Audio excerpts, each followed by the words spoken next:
The January 6th House Select Committee has subpoenaed former President Donald Trump. Yeah, it was formally issued just over a week after the committee had voted unanimously to call on Mr. Trump to testify before them. And in a letter to the former president, Chairman Benny Thompson and Vice Chairwoman Liz Cheney said they, quote, have overwhelming evidence, close quote, that Mr. Trump oversaw efforts to overturn the 2020 presidential election.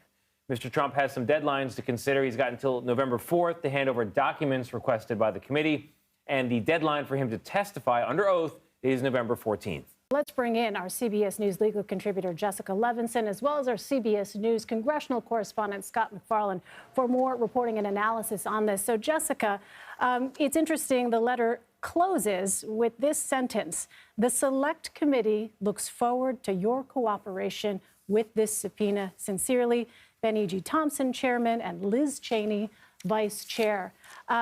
Jessica, what about the potential here of invoking the Fifth Amendment? And what more jumps out at you as we continue to digest this letter and this subpoena? Last line that you read, obviously it's an aspirational line, and I think all appearances to the contrary, right? All appearances to the contrary that the former president would in fact cooperate.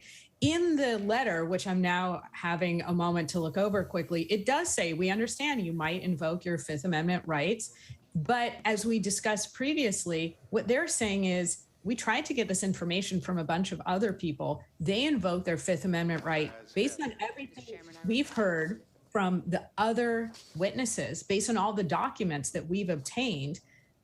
We now see that those people, what they would have testified to, that's the conduct that you undertook that we really care about here. Now, in terms of the language that jumps out at the page, I mean, it's not new, but it still always is surprising to see it when it comes to the former president, and you have language saying, you illegally tried to thwart the transfer of power, the peaceful transfer of power. You tried to undermine an election. I'm paraphrasing here, but this is really strong language. It's strong for political reasons. Obviously, this is a political body, but it's also strong for legal reasons, explaining why, if the former president does decide to challenge the subpoena, why this is necessary, why this is a legitimate act of Congress.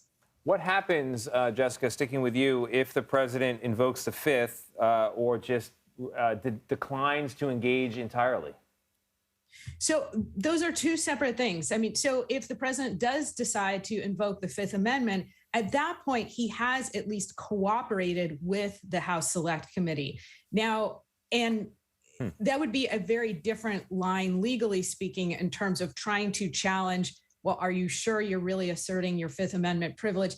That really is a bedrock principle that we allow people to do that in appropriate circumstances. Now, the fact that he's asserting the Fifth Amendment in certain circumstances can also be used to make a negative inference in a federal civil case.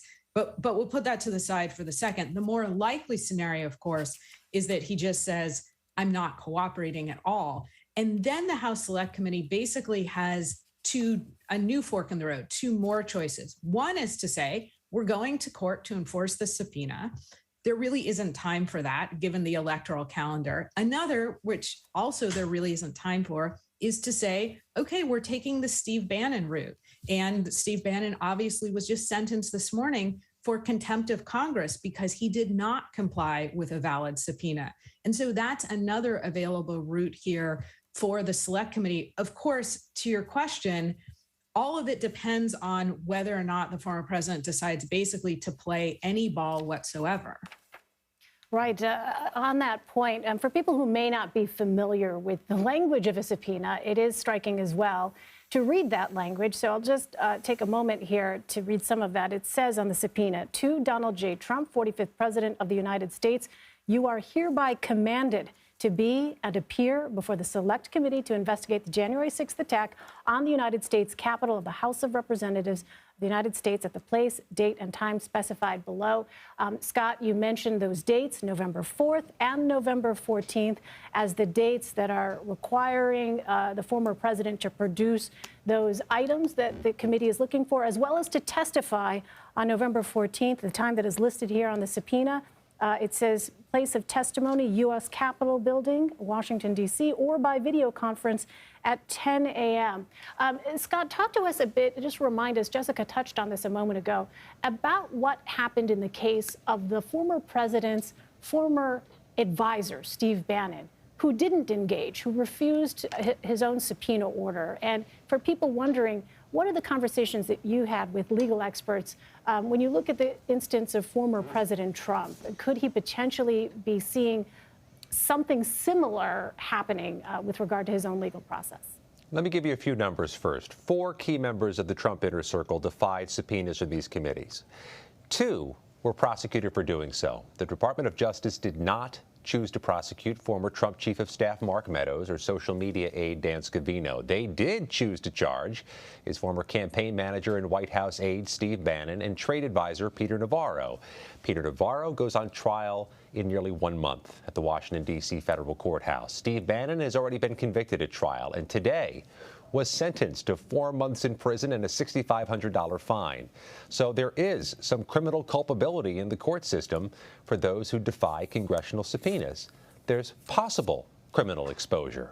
I'll underscore the first part of that. The Department of Justice did not go forward with prosecutions of Mark Meadows or Dan Scavino. So a lot of this is uncertain. What's more, Steve Bannon is being permitted the latitude to appeal issues in his case before he even reports to prison. He could be a free man for many months to come. So yes, there's criminal exposure to defying a subpoena, but when it comes to criminal exposure of a former president, all of this feels like uncharted waters. In this subpoena, as you mentioned earlier, Elaine, the committee makes clear that there's precedent for having a former president sit down with a legislative committee, and there's been these clips of Gerald Ford doing so from 1974, I believe, or 1977, that's been circulating. But this is one of a kind, and I think everybody involved acknowledges there's never been anything quite like this case. So we'll see if new precedent is formed. Yeah. It's an extraordinary situation, Scott. And Jessica, you know, the former president, has a great tangle of civil and criminal investigations, probes, both federal and state, surrounding him. And so as we think about what might happen with this one, I'm curious if it has any bearing on the other ones out there. And then I would just ask the more general question. The Constitution has a detail on what the requirements are to become president. With the possibility of charges this serious going forward in any kind of fashion, one wonders, is there anything disqualifying from a legal or constitutional point of view? Not yet, not as it appears right now. The Constitution lays out bare bones qualifications. And what we're looking at here, the Constitution, frankly, doesn't require respect for the law. It doesn't even require compliance with the law on its most general level, which I think surprises a lot of people. Typically, the way we make sure that people don't assume office when there's a question of their legal liability or legal exposure is that those people just don't get the votes. Now we're in a different circumstance where we're talking about things like the 14th Amendment disqualification clause. We've had conversations about statutes that have said, for instance, with respect to the Mar-a-Lago investigation, well, if you are found guilty of violating the statute that was cited in the search warrant, then you're disqualified from holding federal office. Only because you asked about the Constitution, what I would say is I don't think those statutes will hold up, because it's only the Constitution that lays out the qualifications for federal office holders. I don't think that a statute can add to those qualifications. Now, you also asked me a broader question about basically all of the former president's legal exposure here. I mean, let's remember what we're looking at. We're looking at a New York Attorney General civil case dealing with the Trump Organization and former President Trump himself individually. We're also looking at the Georgia investigation with respect to election interference. We're obviously looking at the underlying investigation here by the Department of Justice into the events of January 6th. This could give rise to, if the former president does not comply with the subpoena, that could give rise to a different type of liability, which isn't for the underlying potential crimes here of trying to defraud the United States or trying to obstruct a congressional proceeding, which I think are the more likely charges. The charge would be the one that we just talked about this morning with respect to Steve Bannon, contempt of Congress. So that's where I think this subpoena could have legal bearing in any of the investigations. Scott, I want to go back to something that Jessica said a moment ago. And Jessica, please correct me if I misunderstood this. But you said, I thought at one point, the Constitution does not require compliance with the law. So, Scott, with that in mind, I'm struck by, on page 2 at the bottom here, what the committee talks about after they lay out those bullet points that we discussed of these allegations against former President Trump. At the bottom, it reads, quote, "We are considering multiple legislative recommendations intended to provide further assurance that no future president could succeed at anything even remotely similar to the unlawful steps you took to overturn the election. Your testimony and documentary evidence would further inform the Select Committee's ongoing work." So, Scott, not to put you on the spot, but I'm wondering if you have a sense of what those particular potential legislative steps might be to ensure that it is very clear what the steps are with respect to the transition of power and when it comes to securing our elections. Now, I'm glad you asked, because there's one piece of legislation that has surfaced and has been making the rounds over the last few months. In fact, it's been making the rounds ever since the January 6th committee formed. This Electoral Count Act, which would change or codify the procedures under which they count those electoral votes on January 6, 2025, 2029, and the years after. It would raise the threshold for the number of members of Congress who'd have to object to have one of those floor votes, and it would make clear, as members of Congress would acknowledge is already true, that the vice president's role on January 6th is ministerial, that he or she doesn't have the power to overturn results. Because, Scott, That's just sorry to interrupt, because sure. that was a point that I think was a point of confusion and genuine confusion among some. Is that correct? And so this would help address that and do away with some of that confusion, is the intention. Yes and no. I mean, it was a point of confusion. Contention, perhaps, is a better word. If you believe it was a point of confusion, unless that was a fig leaf being thrown up there by those who wanted to deny the election results and overturn the results, as many on this committee have argued. But that being said, that's the one. Other pieces of legislation this committee hopes to introduce and pass, the time for introducing and passing laws is gone in Congress. I mean, the midterm elections are less than 3 weeks away. In the lame duck session of Congress that remains in the 11th hour of this committee, there will be no new ambitious legislative proposals undertaken or passed. So, to a degree, this committee has always said its purpose, at least in part, is legislative. It's here to devise, introduce, and champion legislation to prevent a recurrence of January 6th. But the legislative season in Washington is over. That Electoral Count Act I mentioned has already been through the system, through the washer, galvanized support on its behalf, and even it's not finalized. It'll be a race to get that one done. So that component of this subpoena may be another reason they want the interview with the former president, but not a practical reason. They're not going to be introducing new legislation based on what he tells them and have that legislation passed into law. This is quite a heady moment. Even though we somewhat knew that this moment would come after the committee unanimously voted to subpoena the former president, still to have the subpoena in hand is quite a thing.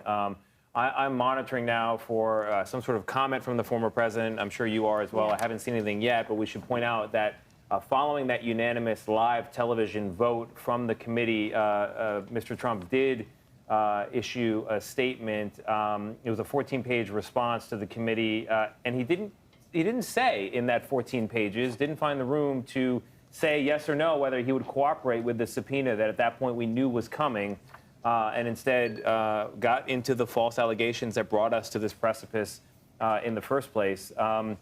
I am curious, Scott, because you were in touch with our polling unit, and you also talked to lawmakers about the effect of the committee, whether it's hobbled the former president, whether it's changing minds. Having read this subpoena, we've talked about the strength of the language. Where are you on the question of what impact this might have on voters, the midterms, and what people think?